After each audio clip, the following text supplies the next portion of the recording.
हाँ नमस्कार साथियों, दीपमणि बुधौलिया केमिस्ट्री क्लासेज में आप सभी का स्वागत है। आज आपको आयनन विभव जो आवर्त सारणी में पीरियोडिक टेबल में आता है उसके बारे में आपको बताया जा रहा है, जो यूपी टीजीटी पीजीटी के हिसाब से महत्वपूर्ण है। तो देखिए, सबसे पहले आयनन विभव की परिभाषा पर गौर करते हैं। डेफिनेशन, आयनन विभव होता क्या है?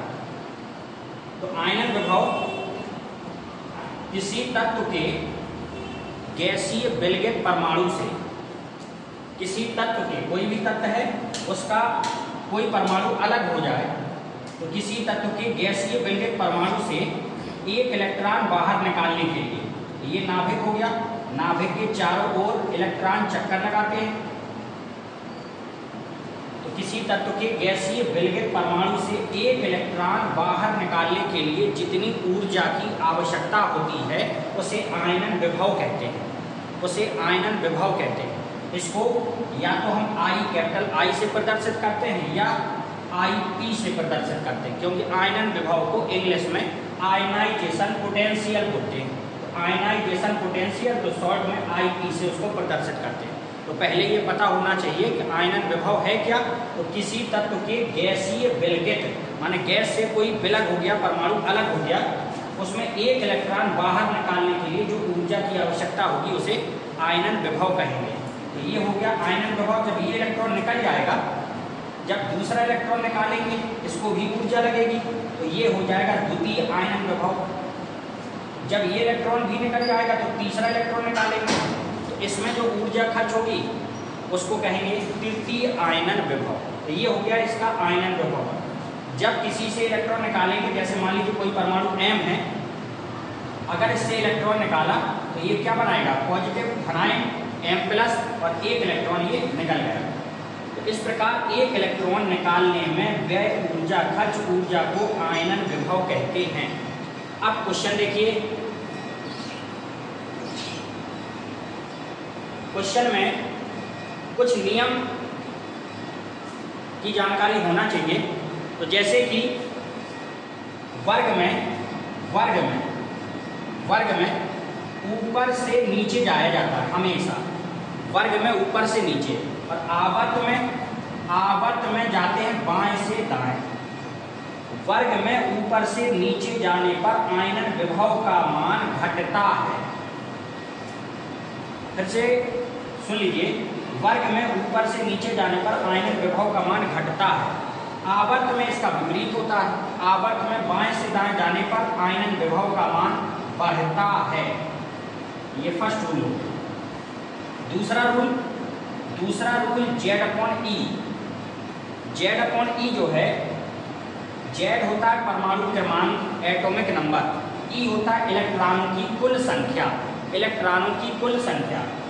तो ये Z/E से उन्हीं सवालों को लगाया जाता है जब आयन के रूप में सवाल हो, आयन के रूप में। जैसे आप लोग देख पा रहे होंगे पहला सवाल, ये आयन के रूप में है। जो भी सवाल आयन के रूप में होगा तो वो कैसे सॉल्व होगा, Z/E से। Z परमाणु क्रमांक होता है, एटॉमिक नंबर, E इलेक्ट्रॉनों की कुल संख्या। जैसे अगर इस सवाल को सॉल्व किया जाए तो Z/E इसका निकालेंगे, H का परमाणु क्रमांक 1 होता है, जितना परमाणु क्रमांक होता है उतने ही इलेक्ट्रॉन होते हैं। तो इसके पास एक इलेक्ट्रॉन है, लेकिन यहाँ आगे माइनस है, एक इलेक्ट्रॉन और आ गया, तो एक पहले से था और एक और आ गया, तो टोटल इलेक्ट्रॉन कितने हो गए, 2। अब इसका देखिए Be+, इसका Z/E निकाल रहे हैं। तो Z/E इसका Z परमाणु क्रमांक होता है 4 बेरिलियम का। अब आप सभी को पता होगा जितना परमाणु क्रमांक होता है उतने ही उसके पास इलेक्ट्रॉन होते हैं। इसके पास इलेक्ट्रॉन कितने हो गए, 4, लेकिन यहाँ प्लस आवेश है, इसका मतलब एक इलेक्ट्रॉन निकल गया। तो 4 थे, एक निकल गया, तो कितने बचे, 3। तो ये 4/3 हो गया। उम्मीद करते हैं आप सभी लोगों को समझ में आ रहा होगा। Be+2, तो Be+2 है, तो इसका Be का परमाणु क्रमांक 4 ही इलेक्ट्रॉन है, लेकिन +2 लगा है, 2 इलेक्ट्रॉन निकल गए। तो 4 में से 2 निकल गए, कितने बचे, 2। कार्बन का परमाणु क्रमांक 6 होता है, 6 ही इलेक्ट्रॉन होंगे, 3 इलेक्ट्रॉन निकल गए, तो कितना हो गया, 3 बचे। अब इसको सॉल्व किया अपन ने, ये 0.5 आया, ये 1.3 1.3, ये 2, ये भी 2, ये अपना Z/E निकल के आ गया है। अब यहाँ नियम ये कहता है कि जिसका Z/E ज्यादा होगा, Z/E ज्यादा होगा, आयनन विभव भी ज्यादा होगा, आयनन विभव भी ज्यादा होगा। ठीक है दोस्तों, Z/E जिसका ज्यादा उसका आयनन विभव भी ज्यादा। तो यहाँ देखिए Z/E सबसे ज्यादा किसका है, Z/E में सबसे ज्यादा 2, ये दोनों के बराबर हो गए। ये किसके मान है, Be+2 और C+3। इन दोनों के आयनन विभव लगभग क्या होंगे, बराबर। इन दोनों के आयनन विभव लगभग बराबर होंगे। Z/E सबसे कम कौन सा है, ये वाला। ये किसका आया था, H- का, तो इसका आयनन विभव कम होगा। उम्मीद करते हैं आप सभी को समझ में आ रहा होगा। तो आयनन विभव Z/E से निकाला जाता है। कब निकालेंगे, जब आयन के रूप में क्वेश्चन पूछा जाए। आयन, तो देखिए ये सभी आयन के रूप में दिए थे, Z/E लगाया। इसके बाद रूल, तो Z/E जिसका ज्यादा होगा उसका आयनन विभव ज्यादा होगा, जिसका Z/E कम होगा उसका आयनन विभव भी कम होगा। तो Z/E सबसे कम इसका होगा और Z/E सबसे ज्यादा, इन दोनों के मान बराबर होंगे तो इन दोनों के लगभग क्या हो जाएंगे, बराबर हो जाएंगे। ठीक है दोस्तों, अगला क्वेश्चन देखिए। अगले क्वेश्चन में पहला पॉइंट यूज करते हैं और एक और पॉइंट होता है तीसरा, अति महत्वपूर्ण, जिसको इम्पोर्टेंट कह सकते हैं। तीसरे पॉइंट में ये बताया जाता है यदि किसी तत्व की संरचना अर्धपूरित हो या पूर्ण पूरित हो, हाफ फिल्ड हो या फुल फिल्ड हो। जैसे कि उदाहरण से आपको समझाएं, नाइट्रोजन का बनाया, नाइट्रोजन का परमाणु क्रमांक 7 होता है। इसकी अगर sp-df इलेक्ट्रॉनिक संरचना बनाएंगे तो ये बनेगा 1s2 2s2 2p3। 7 परमाणु क्रमांक है तो इसके पास 7 इलेक्ट्रॉन होंगे। तो देखिए 2 2 4 और 3 7। इसी प्रकार अगर हमने ऑक्सीजन की बना ली 8, इसका होगा 1s2 2s2 2p4। हम आपको यहाँ तीसरे पॉइंट में ये समझाने का प्रयास कर रहे हैं, यदि किसी तत्व की संरचना अर्धपूरित हो या पूर्ण पूरित हो। अर्धपूरित आधी भरी हो, पूर्ण पूरित पूरी भरी हो। तो देखिए सभी लोग जानते हैं P के पास टोटल इलेक्ट्रॉन कितने होते हैं, 6। अगर इसका आधा करेंगे तो कितने इलेक्ट्रॉन हो जाएंगे, 3। तो अगर P के पास 3 इलेक्ट्रॉन होंगे तो संरचना कैसी होगी, अर्धपूरित। और P के पास 6 इलेक्ट्रॉन होंगे तो कैसी होगी, पूर्ण पूरित। तो ये देखिए ये हमारी संरचना कैसी है, यहाँ पे अर्धपूरित है, अर्धपूरित, क्योंकि P के पास कितने इलेक्ट्रॉन है, 3। ये वाली संरचना जो है ना तो अर्धपूरित है ना पूर्ण पूरित है। तो नियम ये कहता है यदि किसी तत्व की संरचना अर्धपूरित हो या पूर्ण पूरित हो, उस तत्व का आयनन विभव कुछ अधिक हो जाता है, उस तत्व का आयनन विभव कुछ अधिक हो जाता है। ध्यान रखिएगा दोस्तों, हम ये नहीं कह रहे हैं कि उसका आयनन विभव सबसे अधिक होता है, लेकिन ये कह रहे हैं कि कुछ अधिक हो जाता है।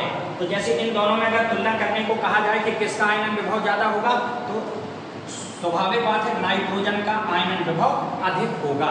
क्यों, क्योंकि इसकी संरचना अर्धपूरित है। उम्मीद करते हैं आपको समझ में आया होगा। अब इसकी मदद से ये दूसरा सवाल जो हमने आपको दिया है इसको देखिएगा। Lithium, beryllium, boron, carbon, nitrogen, oxygen, fluorine, neon आयनन विभव का बढ़ता क्रम अपन को लिखना है। आयनन विभव का बढ़ता क्रम, ये जो किसी की संरचना अर्धपूरित है, किसी की संरचना पूर्ण पूरित है। अब ये सब में बना बना के sp-df चेक तो करते नहीं रहेंगे। तो सेकंड ए वर्ग, फिफ्थ ए वर्ग और शून्य वर्ग ये इस गुण को प्रदर्शित करते हैं जो हमने तीसरा पॉइंट आपको बताया। सेकंड ए वर्ग, फिफ्थ ए वर्ग, शून्य वर्ग ये इस गुण को प्रदर्शित करते हैं। कहने का मतलब ये है कि इसकी संरचना अर्धपूरित होगी या पूर्ण पूरित होगी। फिर से तीसरा पॉइंट सुन लीजिए। तीसरे पॉइंट जहां भी यूज होता है सवाल गलत होने के चांस ज्यादा रहते हैं, तो ध्यान दीजिएगा दोस्तों। तीसरे पॉइंट में हम आपको बता रहे हैं कि यदि किसी तत्व की संरचना अर्धपूरित हो माने आधी भरी हो या पूर्ण पूरित हो पूरी भरी हो, तो उसका आयनन विभव कुछ अधिक हो जाता है। तो उसका आयनन विभव क्या हो जाएगा, अधिक हो जाएगा। कौन ये गुण प्रदर्शित करते हैं, सेकंड ए वर्ग, फिफ्थ ए वर्ग एंड शून्य वर्ग। चलिए इस क्वेश्चन को देखते हैं। देखिएगा दोस्तों, ये वाले इस क्वेश्चन में लिथियम जो है वो फर्स्ट ए वर्ग का, बेरिलियम सेकंड ए वर्ग का, बोरान थर्ड ए वर्ग का, कार्बन फोर्थ ए वर्ग का, नाइट्रोजन फिफ्थ ए वर्ग का, ऑक्सीजन सिक्स्थ ए वर्ग का, फ्लोरीन सेवेंथ ए वर्ग का, नियॉन शून्य वर्ग का। इसका मतलब ये हुआ कि इन सब के वर्ग तो अलग अलग हैं, तो ये वर्ग में नहीं लिखा है, काहे में लिखा होगा? आवर्त में। तो ये सभी आवर्त में लिखे हुए हैं, वर्ग सभी के अलग अलग हैं, वर्ग में तो नहीं लिखा है सवाल लिखा हुआ है आवर्त में। अब यहाँ आपने पहला नियम पढ़ा था, वर्ग में ऊपर से नीचे जाने पर आयनन प्रभाव घटता है, आवर्त में बाएं से दाएं जाने पर आयनन प्रभाव बढ़ता है। तो देखिए दोस्तों, आवर्त में बाएं से दाएं जाने पर आयनन प्रभाव बढ़ेगा। आवर्त में, ये आवर्त में लिखे हैं, क्यों? क्योंकि वर्ग सभी के अलग अलग हैं, तो वर्ग में तो नहीं लिखे हैं। आवर्त में बाएं से दाएं जाने पर आयनन विभव बढ़ता है, तो बढ़ता है तो सबसे ज्यादा नियॉन का हो गया और सबसे कम लिथियम का हो गया। तो अगर इसको हम लिखें Li, फिर बेरिलियम Be, फिर बोरान, फिर कार्बन, फिर नाइट्रोजन, फिर ऑक्सीजन, फिर फ्लोरीन, फिर नियॉन। इतना क्लियर है दोस्तों? अभी हमारा फाइनल आंसर नहीं है, इस सवाल के गलत होने के चांस सबसे ज्यादा रहते हैं, इसलिए आप ध्यान से समझिएगा इसको। आवर्त में बाएं से दाएं जाने पर आयनन विभव बढ़ता है। देखिए दोस्तों, हमने बढ़ा दिया, आयनन विभव बढ़ गया। अब इसके बाद इसमें तीसरा नियम भी लगेगा। तीसरा नियम क्या कहता है? जो सेकंड ए वाला है, फिफ्थ ए वाला है और शून्य वाला है, आपने पढ़ा है साथियों, इनका आयनन विभव कुछ अधिक हो जाता है। अब देखिएगा, Be बेरिलियम, इसका आयनन विभव कुछ अधिक हो जाएगा। अब कुछ लिखा है, ये कभी नहीं बोला जाता है कि सबसे अधिक हो जाएगा। कुछ अधिक होने का मतलब जब तुलना करोगे आगे वाले से और पीछे वाले से तुलना की जाती है, तो इसका आयनन विभव कुछ अधिक हो जाएगा। तो आप पीछे वाले से तुलना करें, चिन्ह देखिए, इसका ज्यादा तो है लेकिन आगे वाले से क्या है? कम है। आपने पढ़ा इसका आयनन विभव कुछ अधिक हो जाता है, तो अधिक हो जाएगा, इससे तो अधिक है ही, इससे और अधिक होना है, इन दोनों के स्थान बदल देते हैं। ये हो गया हमारा Be और ये हो गया बोरान। उम्मीद करते हैं साथियों समझ में आया होगा। अगर कोई समस्या है तो आगे वाले में देखिएगा। अब इसके बाद नाइट्रोजन देखिए, फिफ्थ में, इस पर नियम लागू होगा। तो ये है नाइट्रोजन हमारा, आपने नियम पढ़ा है, फिफ्थ ए वाले का आयनन विभव कुछ अधिक हो जाता है। अब कुछ अधिक हो जाएगा तो इसका मतलब है इसकी तुलना जो की जाएगी वो आगे वाले से और पीछे वाले से, इनसे तुलना की जाएगी। तो यहाँ आपने देखा कार्बन से तो इसका आयनन विभव ज्यादा है, ये चिन्ह से प्रदर्शित हो रहा है, लेकिन इससे कम है। और आप पढ़ रहे हैं इसका आयनन विभव कुछ अधिक हो जाता है, इससे तो अधिक है, इससे भी अधिक करना है, इन दोनों के स्थान बदल दें। तो ये हो गया आपका ऑक्सीजन और ये हो गया नाइट्रोजन। इसके बाद आखिरी पर पहुंच जाए, ये शून्य वर्ग है, इसका आयनन विभव भी ज्यादा होगा, कुछ अधिक होगा। तो इसमें अगर देखें, इससे तो ज्यादा लिखा है, आगे कोई तत्व है ही नहीं, तो इसका तो ज्यादा है। देखिए साथियों, सबको दिख रहा है, इसका आयनन विभव क्या है? ज्यादा। ये हमारा फाइनल आंसर होगा। अगर इस प्रकार से आप करते हैं तो इस सवाल के चांस होने के, गलत होने के चांस बिल्कुल ही नहीं होंगे। जिसका आयनन विभव कुछ अधिक हो जाता है तो उसकी तुलना आगे वाले से और पीछे वाले से करके उनको आपस में चेंज कर देते हैं। अगला वाला क्वेश्चन देखिए। अगला क्वेश्चन कहता है नाइट्रोजन का प्रथम आयनन विभव ऑक्सीजन के प्रथम आयनन विभव से क्या होता है? ज्यादा होता है। तो प्रथम आयनन विभव साथियों अभी हमने समझाया था आपको, प्रथम आयनन विभव। प्रथम आयनन विभव का मतलब जैसे ये नाभिक हो गया, ये इलेक्ट्रॉन नाभिक के चारों ओर चक्कर लगा रहे हैं, इलेक्ट्रॉन को बाहर निकालने में जो ऊर्जा खर्च होती है उसे आयनन विभव कहते हैं। जब पहला इलेक्ट्रॉन बाहर निकालोगे तो उसके आयनन विभव को क्या कहोगे? प्रथम आयनन विभव। जब ये इलेक्ट्रॉन निकल जाएगा तो इसके इलेक्ट्रॉन की बारी आएगी, अगर इसको निकालने जाओगे तो इसके आयनन विभव को क्या कहोगे साथियों? द्वितीय आयनन विभव। इसी प्रकार तीसरा वाला निकालोगे तो आयनन विभव कौन सा होगा? तृतीय आयनन विभव। उस प्रकार से ये वाला क्वेश्चन है साथियों। देखिए साथियों, नाइट्रोजन का प्रथम आयनन विभव, ये जो आपको एसपीडीएफ बनाया है इसमें देखिए, ये नाइट्रोजन का एसपीडीएफ है, ये ऑक्सीजन का एसपीडीएफ है। तो एसपीडीएफ संरचना में नाइट्रोजन का अगर देखेंगे तो पी के पास कितने इलेक्ट्रॉन है? यहाँ पे 3, यहाँ पी के पास कितने इलेक्ट्रॉन है? 4। तो आप गौर कर पा रहे होंगे पी की संरचना कैसी है? आधी भरी हुई है, अर्ध पूरित है, अर्ध पूरित, जिसको कहेंगे हाफ फिल्ड, आधी भरी हुई है, क्योंकि P के पास कितने इलेक्ट्रॉन होते हैं? 6, 3 यहाँ है तो आधी तो भरी है। ये वाली अगर इसको देखें तो ये ना आधी भरी है ना पूरी भरी है। तो आपने पढ़ा है जिसकी संरचना अर्ध पूरित हो या पूर्ण पूरित हो उसका आयनन विभव कुछ अधिक हो जाता है। तो किसका अधिक हो गया? नाइट्रोजन का प्रथम आयनन विभव ऑक्सीजन से अधिक हो गया। अब यहाँ लास्ट में देखिए कहता है नाइट्रोजन का द्वितीय आयनन विभव ऑक्सीजन के द्वितीय आयनन विभव से कम हो जाता है। तो जब द्वितीय आयनन विभव कैसे पता चलेगा साथियों? तो आपको पता है जब एक इलेक्ट्रॉन निकल जाएगा इसके बाद जब दूसरा इलेक्ट्रॉन निकालेंगे तो देखिएगा जब एक इलेक्ट्रॉन यहाँ से निकल जाएगा, एक इलेक्ट्रॉन इससे निकालेंगे तो ये क्या बन जाएगा? N+, एक इलेक्ट्रॉन निकालिएगा तो 1s2 2s2 2p, कितना बचेगा यहाँ पे साथियों? 2 बचेगा, 2p2 हो जाएगा।